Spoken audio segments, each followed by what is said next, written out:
my friends, and welcome to the 20th day of Christmas. Now, who's ready for another story with Santa? Now, let's take a look. We're looking for day number 20. Oh, and I found it here in the middle. Today's special story is the classic tale, Snow White and the Seven Dwarves. Once upon a time, a king and queen had a beautiful baby girl. When she was born, snow was falling in soft flakes outside, so they named her Snow White. Soon after, the queen died and the king married again. The new queen was vain, with a cruel, cold heart. Every morning she would gaze in her mirror and ask, "Mirror, mirror on the wall, who is the fairest of us all?"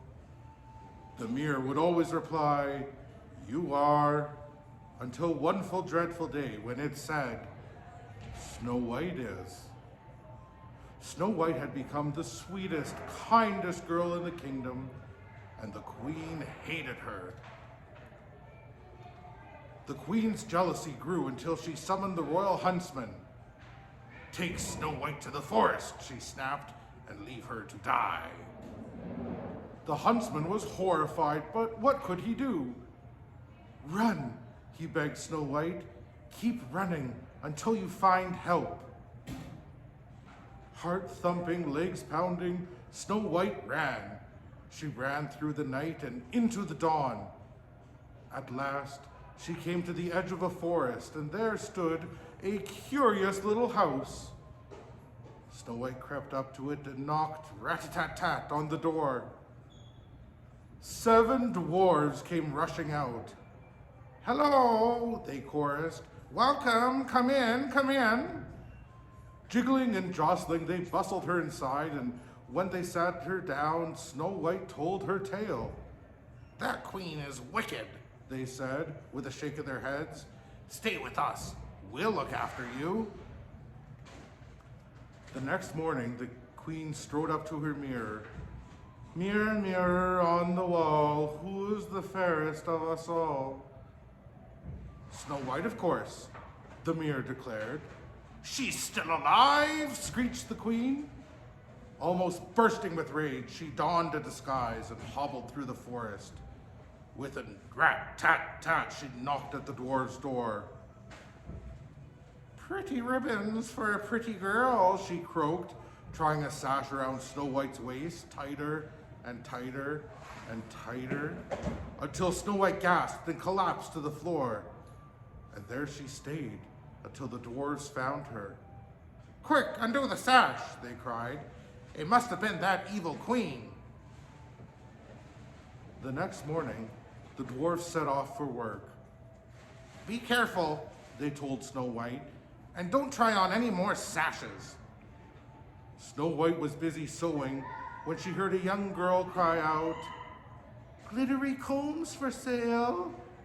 "Here, try one," said the girl, holding it up. But as Snow White placed it in her hair, she fell to the floor once more. "Ha ha!" cackled the girl, turning into the villainous queen. "My poison comb will finish you for good." The dwarves arrived just in time to snatch the comb away. When the mirror announced that Snow White was still the fairest of all, the queen was furious. "I will get rid of her," she snarled and cast a terrible spell. "Crisp, sweet apple, rosy red. Just one bite and fall down dead." Disguised again, the queen returned to Snow White. "Try my scrumptious apple," she said. Snow White took a bite and dropped, lifeless, to the ground. This time, the dwarves could not help her. "She's too lovely to bury," they said, and placed her in a glass coffin. After a year and a day, a prince rode past. "That poor girl," cried the prince.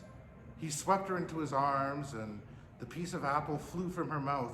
Oh, murmured Snow White, opening her eyes. It was true love. Snow White and the prince married a year later, and all 7 dwarves carried her train. I hope you enjoyed that story as much as I did. Join me tomorrow for another story time with Santa.